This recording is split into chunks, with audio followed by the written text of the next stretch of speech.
high-profile clash erupted during the burial of the mother of Clark South Member of Parliament, Dr. Gilbert Olanya.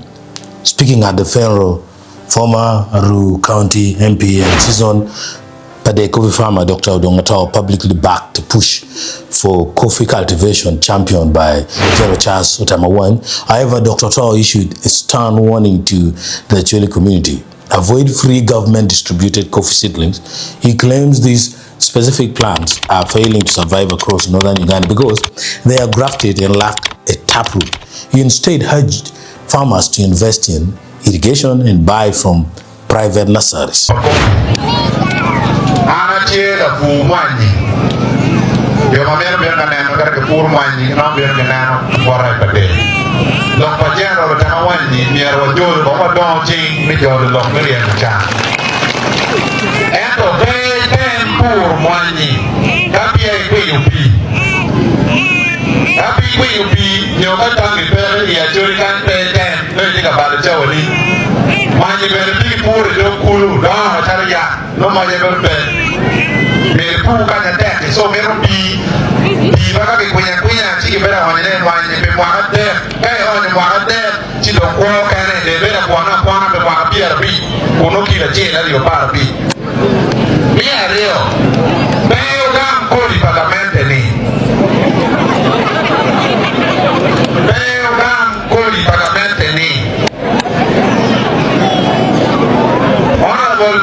This claim was immediately dismissed and labeled as completely false by the Minister of Justice and Constitutional Affairs, Norbert. Honorable Domato Walilo Kumwani, or we will look by the dear of Kikome, Ime Kwan Mene, my Intamini Ramokoni.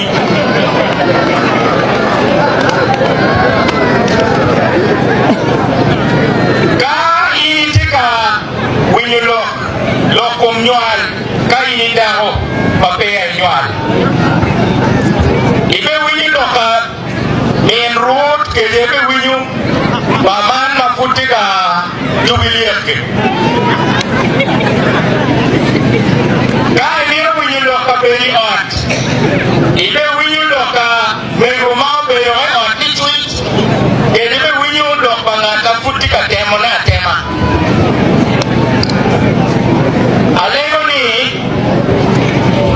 Lokmani bogam koli Bagamente ni eno ni pelok mati jemi we otika gamane ni pole je Bagamente tika kwer koli bingo mo kana ni tika gamane eno ne kwero wendo ara tamuni ka boro mwani pa ngapona chelja Otto dama kit pedok marie ma kwaro jaro honorable Domato iro no kote no kiboto diro peki yinyate kawani general tema wachere odia anater la jo erjero ya tadir anato tido wili la no kiwani ko jero odia tadir darto okikunu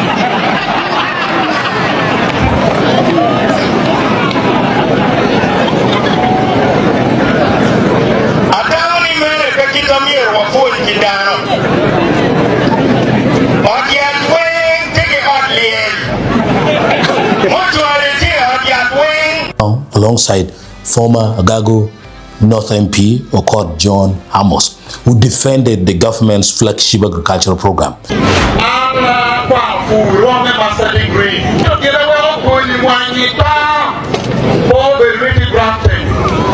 Mumunu yimpi mabe Baruli. Mumunu yimpi to mabe kikal chapyaye. Mumunu yimpi le mas, kilo le mas mumunu. Ikiru dungi ngomani ruyi terke we kan bi na ye we not bi mabe le poka. Ji umi phone para phone ba phone yo agriculture. Ma ye district wenga chela che. Wenga ine ga mokuri.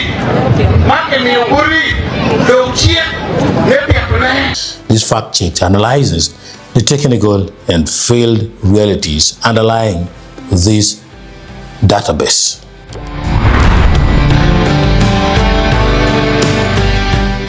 This fact check provides direct answers to several critical questions surrounding coffee agronomy, regional politics, and agricultural development in northern Uganda.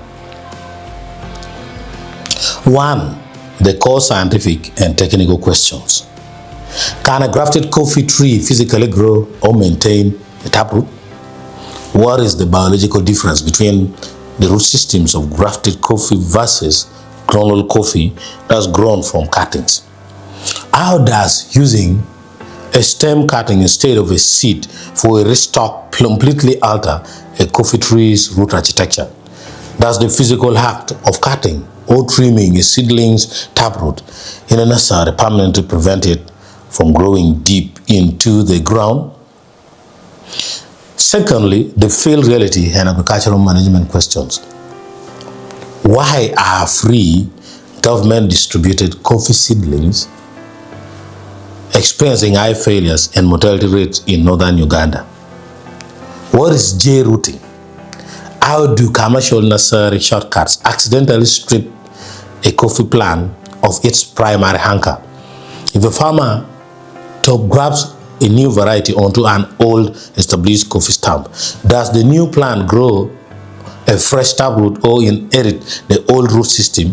Why is the manual irrigation so critical for young coffee trees surviving the dry season in the Acholi sub-region compared to other parts of Uganda? Thirdly, the political and socio-economic question. What was the underlying agronomic argument behind the public clash between Dr. Odonga, Minister Norbert, and Honorable Okot Amos at the burial of Dr. Olanya Gilbert's mother?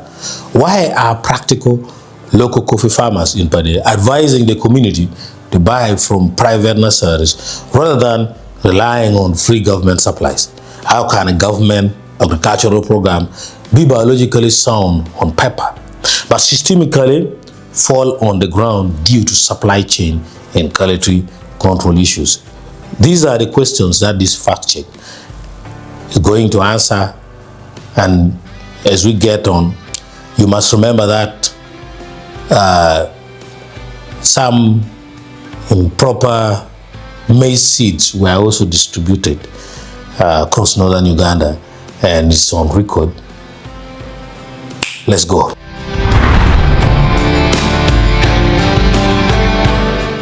If you want to understand this, you need to pay attention and watch this video till the end. Let's start with the reaction. The ground level farmers vindicating Otto.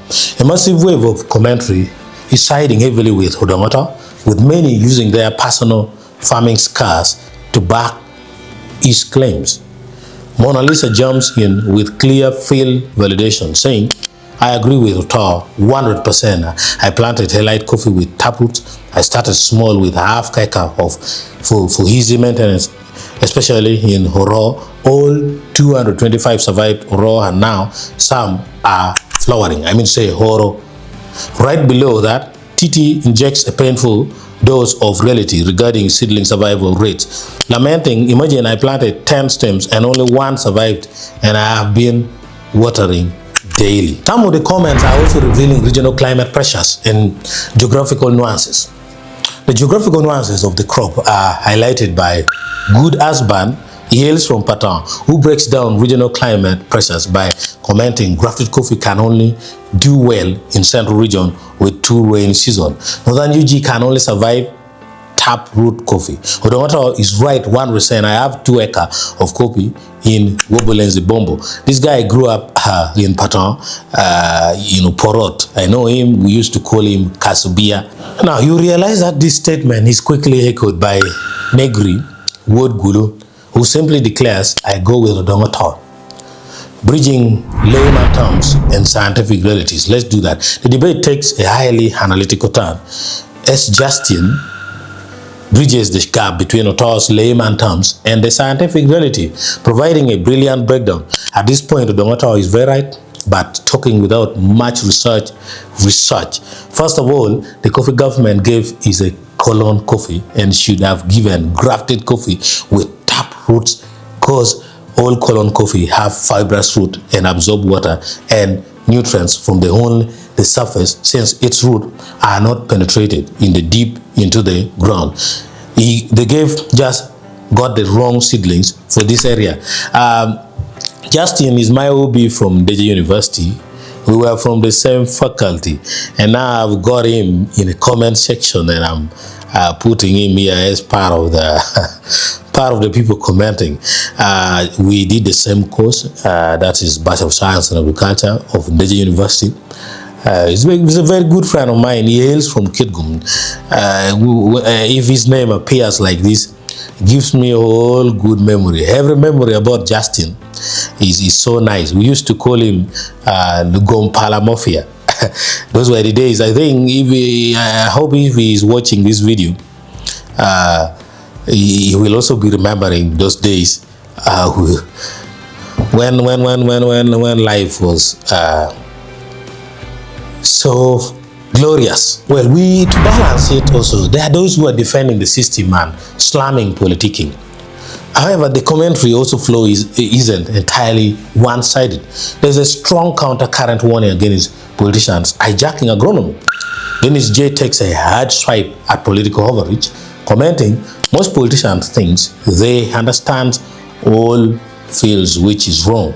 That's why there are so many specialists in different fields in Uganda. Please, Honorable OO shouldn't politicize agriculture, but rather engage specialists. So he's saying the author should shut up, he's not a specialist. There's also the call for logic, science, and reasoning.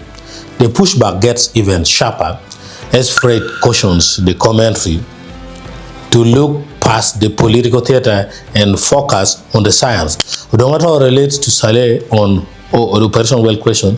His coffee is doing well. He just knows that people want to hear opposition, but there is a limit to politics, and this is logic, science, and reasoning. Support OO at your own risk, but listen to your grassroots. On the same thread, Young Booster Local Promotions keeps it bland. Odonga is wrong. Meanwhile, another user shuts down the political defense entirely, typing, Otto is very right, Mao keep quiet. So, this thing is not easy, but we will get to the truth. Now, exposing the alleged compromise and political positions, the alignment of the politicians involved also draws sharp cynicism. Loglobo Tumko keeps it brief with Odonga is right, but Okelo Walter Comfort goes deeper, exposing what many see as a compromised defense from the Minister of Justice, Mao, is just supporting his position. Otherwise, in reality, Odonga is right. All this government thing is just not good quality, leaving a touch of heavy sarcasm on the thread. Okot Jose finishes with, Norbert Mao is the best speaker on earth. Now, as we go, you will realize why the government might have wasted a lot of money on these seedlings. I will be technical, and this is my profession. Of course, media work is also my profession, but I did it at lower levels as just skill-based. And this is my real profession, and I love it so much, agriculture. So let's ride along.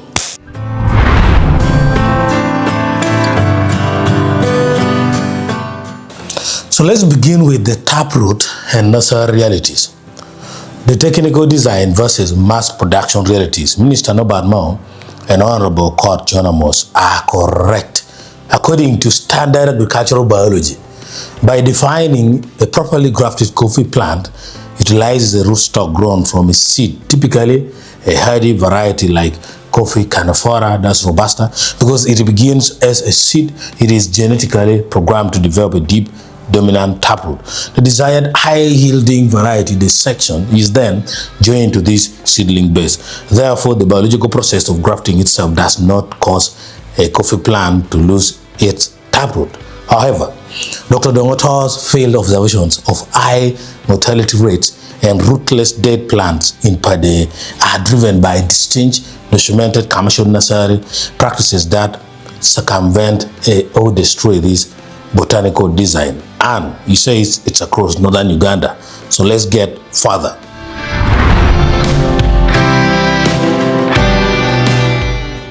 In scenario 1, rootstocks grown from clonal cuttings to meet the overwhelming hurry demand for millions of seedlings required by bulk government procurement contracts. Some large-scale commercial nurseries utilize a loophole. Instead of growing rootstocks from seeds, they propagate rootstocks via clonal stem cuttings to speed up production. When a cutting is used as a rootstock, it bypasses the seed stage entirely and is biologically incapable of growing a true taproot, developing only a shallow, fibrous, adventitious root system. If a farmer receives a batch grafted onto cutting-derived rootstock, that tree will never have a taproot.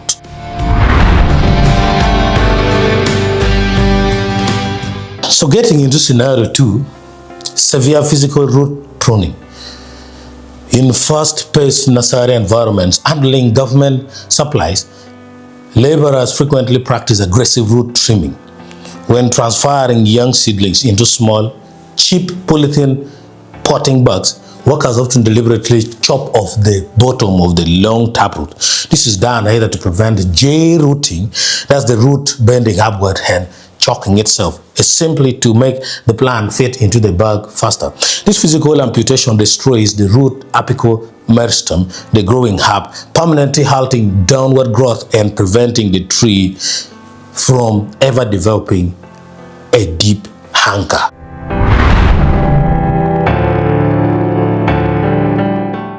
In scenario 3, inherited base failures from top grafting, where government interventions involve field grafting or change of variety training on existing plantations, farmers graft new scions onto old, stamped coffee trees. If the original tree lost its taproot years prior due to an impenetrable hardpan soil layers, localized rock strata, or root disease, the newly grafted ones are compromised taprootless base that cannot access deep moisture.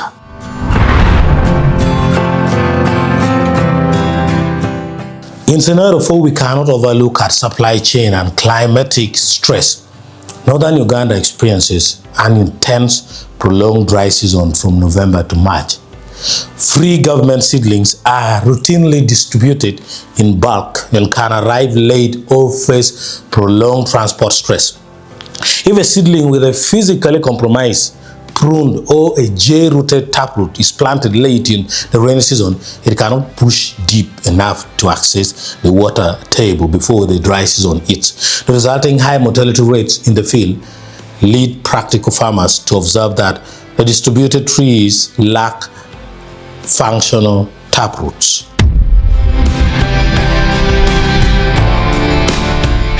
So my verdict as agricultural scientist is the claim made by Dr. Odonga that government supplied grafted coffee has no taproot is partially true with vital context. Now, biologically, Minister Norbert and Okot Amos are correct that grafted coffee is designed to keep a deep root because the base starts as a seedling. However, their blanket dismissal ignores the systemic quality control failures occurring in mass production nurseries. Dr. Dongoto's warning is vindicated by field realities. Because of commercial shortcuts, specifically using clonal cutting as rootstocks, aggressive physical root pruning to fit seedlings into small nursery bags, and poor distribution timing, countless government-supplied seedlings are effectively stripped of their taproots before reaching the field.